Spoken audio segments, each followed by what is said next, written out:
tenemos una representante de aquellas que nos enorgullece. Está la doctora Delia Ferreira Rubio en línea, especialista en Derecho Electoral y flamante presidenta de Transparencia Internacional. Se impuso por 72 votos contra 45 frente al actual titular, el peruano José Ugaz. Delia, ¿cómo está? Buenas tardes, acá estamos con Sergio Berenstein, con Miguel Wiñaski, con Gonzalo Sánchez. Hola, buenas tardes, Pablo, gracias por la presentación. Formo parte de una de las oleadas de invasión cordobesa. Que resistimos la tonada todavía. Sí, yo ejerzo, estoy en Córdoba porque he venido a votar, yo ejerzo de cordobesa. Me gustó eso, me gustó. Yo también lo voy a tomar, si me permite. Ejerzo de cordobés. Bueno, Delia, primero quiero preguntar qué significa, llegar a ser titular de Transparencia Internacional en un momento tan particular como el que vive la Argentina, por cierto, y la región, ¿no? Sí, la verdad que en la región estamos viviendo un momento de mucho escándalo de corrupción, pero a la vez de movilizaciones masivas. En República Dominicana se mantienen todavía las marchas verdes y de una incipiente reacción de la justicia frente a los casos de corrupción. Odebrecht y Lavallato han tenido una repercusión muy grande en todos los países de la región. Y bueno, llegar a la presidencia de Transparencia Internacional para quienes trabajamos en anticorrupción durante toda una vida es un gran honor y un desafío muy importante. En particular, ya en un día electoral como este, uno de los debates en ciernes que recién estábamos comentando es la forma el sistema de, como bien dijo Sergio, de votación, que es un poquito menos que hablar del sistema electoral en Argentina. ¿Cuál es su impresión? ¿Qué sería un upgrade? ¿Qué sería una evolución del actual sistema? Yo hace mucho que vengo proponiendo que vayamos a la boleta única papel, como se utiliza en Santa Fe, como se utilizó en Córdoba y como se utiliza en la mayoría de los países del mundo. Una boleta de papel donde están toda la oferta electoral, de manera que no hay posibilidad de que nadie le robe las boletas a nadie y que es un sistema que garantiza a los electores poder votar libremente por cualquiera de sus ofertas en una única boleta papel. Claramente estoy en contra de la implementación del voto electrónico. ¿Por qué? Porque el voto electrónico primero genera la posibilidad de vulnerabilidades que hacen detectable cuál es el voto de cada ciudadano, es decir, no garantiza el secreto del voto. Pensemos lo que pasó en Venezuela, cuando el presidente anunció en cadena nacional que tenía la lista de las 90.000 personas que eran empleados públicos o que recibían planes sociales y habían votado en contra del gobierno, y el día siguiente hubo una purga de esos empleados y de esas personas que eran beneficiarias de los planes. Venezuela es uno de los 4 países que utiliza voto electrónico. El resto del mundo utiliza distintos sistemas de boleta única papel. Algunos lo experimentaron, lo intentaron. Y lo abandonaron. Alemania. Holanda, por ejemplo, que no solo abandonó el voto electrónico, es decir, la emisión del voto a través de una máquina, sino que en la última elección ha eliminado también el conteo electrónico y ha vuelto al conteo manual, porque recordemos lo que ha pasado a partir de la elección de Estados Unidos, con las posibles intervenciones de hackers de otros países en los sistemas electorales. En Estados Unidos hubo algunas demostradas infiltraciones, digamos, en lo que eran los padrones de algunos de los estados. En Estados Unidos, donde se usa todavía en algunos estados las máquinas para votar, solo el 35% de los ciudadanos norteamericanos vota con máquina. El resto vota con una boleta única papel. En algunos estados la boleta es amplia. En Chicago, por ejemplo, es como un pequeño cuadernillo donde están todas las opciones, no solo las electorales, sino las consultas populares que se hacen. Le voy a contar mi experiencia. Sí. Me tocó cubrir las elecciones que ganó Donald Trump. Y estuve en el lugar de votación en el Harlem Latino. Sí. Estuve en el Harlem Latino, que era particularmente interesante saber cómo iba a votar el latino allí, porque, digamos, lo interesante fue que hubo mucho voto latino pro Trump, justamente. Entonces ingresé a una de las escuelas y me di con esa boleta de papel impresionante, bueno, ni más ni menos que en Nueva York, en el estado de Nueva York, ¿no? Exacto. Después, en algunos estados se utilizan escáneres para leer el resultado, las marcas en la boleta, y eso facilita el escrutinio.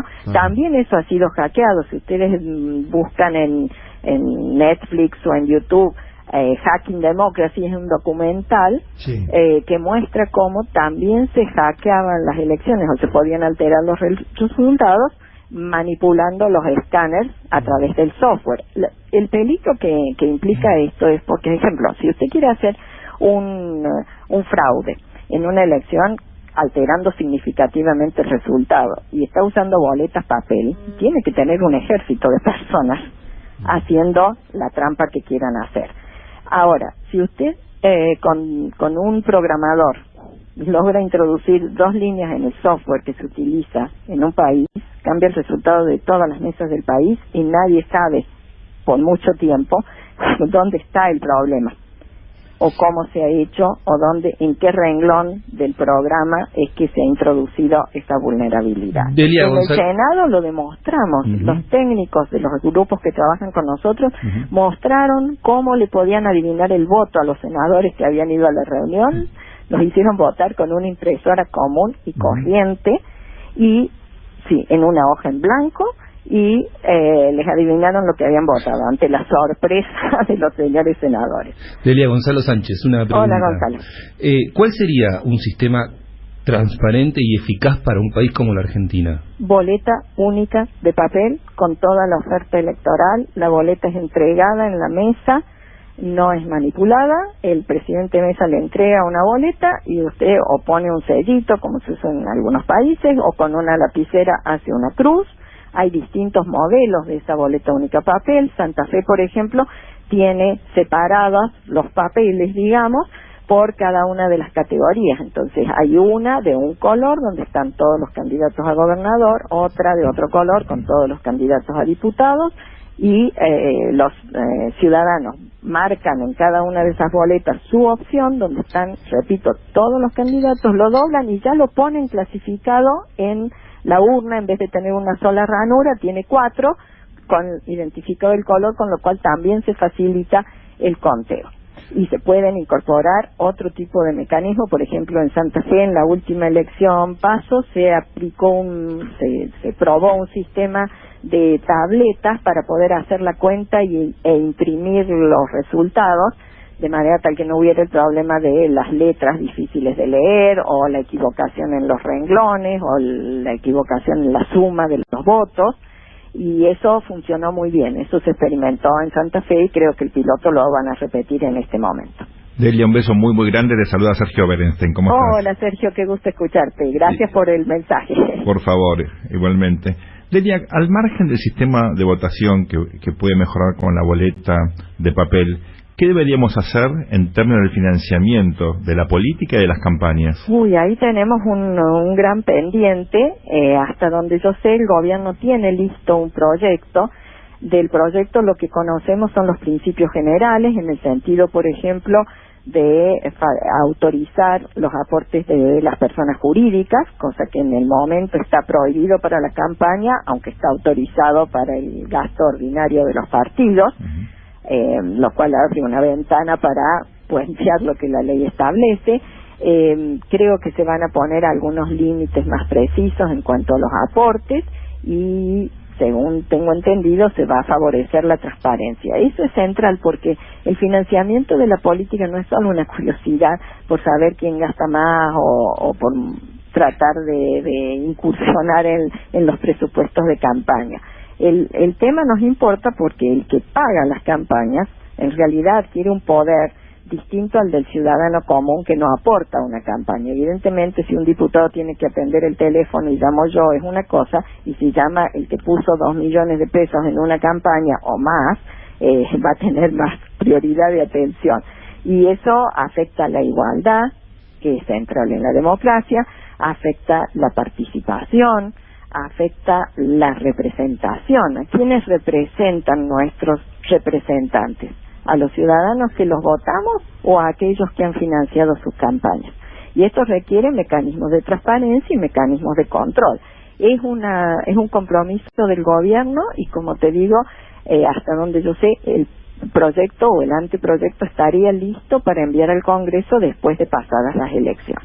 Y como vos decís, también hay otras cuestiones. El sistema electoral es muy complejo, desde quién emite los documentos con los que se va a votar, claro, hasta cómo se transforman los votos en bancas. Efectivamente, hay un montón de elementos que hay que analizar y tienen que ver con un reparto de poder, quizás, o por ejemplo, el número de diputados por cada uno de los distritos, más allá de si vamos a usar circunscripción uninominal o dos. Sí, ¿por qué Santa Fe tiene 19 y Córdoba tiene 18? Ese número se fijó en 1982 y no se ha podido cambiar porque había unos plus de unos diputados de más, digamos, que se pusieron en aquella cuenta para favorecer a los distritos chicos, y obviamente es muy difícil que un diputado o un senador que representa un distrito chico levante la mano para aprobar una ley que baja su número de diputados de 5 a 2, por ejemplo. Delia, quiero hacerle una pregunta muy coyuntural, aprovechando este diálogo. El sistema electoral tal como está hoy garantiza, digamos, la transparencia, el sistema, de votación, tal como está hoy, con lo que ocurrió en la provincia de Buenos Aires, con los cuestionamientos que hubo, voy a añadir el detalle de el armado de un centro propio de escrutinio de Cristina Fernández de Kirchner y su gente, porque esto nos podría dar una pista de lo que puede ocurrir en las próximas horas. Bueno, el problema ese no tuvo que ver con el sistema de emisión del voto, es decir, con la boleta que usamos. El tema con la boleta que usamos es que se pueden robar boletas, poner boletas falsas, bueno, todo lo que ya sabemos. Sí. El tema de las PASO y la queja de Cristina Kirchner tuvo que ver con el formato del escrutinio provisorio. Sí. Es decir, el recuento que se va a hacer a partir de las 6 de la tarde y que tiene valor de publicidad, de información al ciudadano, pero no tiene valor legal. Y a mí lo que me sorprende es que algunos de los pedidos que hace Cristina Kirchner y sus apoderados son los mismos pedidos que hacían la oposición cuando ella era gobierno: auditar el sistema, conocer el código fuente, poder acceder a fiscalizar. Lo mismo que se pedía antes y no se otorgaba es lo que ahora pide Cristina. La existencia de un centro montado por parte de un partido político con un mecanismo matemático de mesas testigos que supuestamente pueden dar el resultado más próximo al resultado real, es un mecanismo que se usa en otras partes del mundo. Lo usan a veces los propios organismos electorales, bueno, y aquí, o los observadores. Aquí el socialismo santafesino, hay muchas fuerzas políticas que en su momento establecieron un mecanismo propio de consumo propio también, ¿no? Exactamente, sí. Y incluso observadores electorales. Yo he participado en observaciones de la OEA, por ejemplo, que incluían un mecanismo de conteo rápido, se llama, que suponía que los observadores teníamos que observábamos determinadas mesas, teníamos que reportar inmediatamente el resultado, porque estaba estudiado estadísticamente que el análisis de esas mesas daba el resultado más próximo al real. O sea que eso el tema es el uso que se le quiera dar, digamos, claro, porque si eso pretende generar un escrutinio paralelo para rivalizar con la imposición de la noticia, que me parece que viene por ahí la intención, claro, ¿no? Bueno, ese es un problema que tenemos en el sistema, porque tenemos a una empresa intermediando, porque se llama fiscales informáticos a personas que están paraditos detrás de una pantalla mirando lo que aparece en la pantalla, y eso de fiscal informático no tiene absolutamente nada. Entonces, deberíamos ser serios. Si el escrutinio provisorio se va a seguir realizando, deberíamos regularlo por ley, deberíamos establecer que no puede estar en manos del organismo, de un organismo político como es el Ministerio del Interior, que lo cede al Correo Central, que contrata la misma empresa que tiene algunos conflictos de interés con los funcionarios o que tiene una trayectoria que va cambiando o utiliza la puerta giratoria, digamos. Entonces, todas estas cosas deberían estar reguladas. La Cámara Nacional Electoral debería estar al frente del control de eso. el software que se utilice debería estar auditado correspondientemente, la carga de datos debería ser automática y cargada en las plataformas y en las páginas inmediatamente. Bien. Y no esperar a tener lo que los funcionarios denominan un número relevante, como si los ciudadanos no supiéramos que si nos dan el resultado de una mesa, ese no es el resultado final y hay que seguir esperando. Es decir, hay muchas cosas que corregir, y cuando uno tiene tantas cosas que corregir, se abre el espacio para las quejas, las sospechas.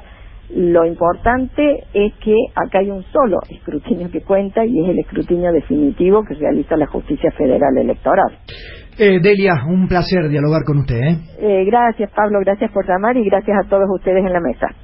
Delia Ferreira Rubio, especialista en Derecho Electoral y flamante presidenta de la organización Transparencia Internacional.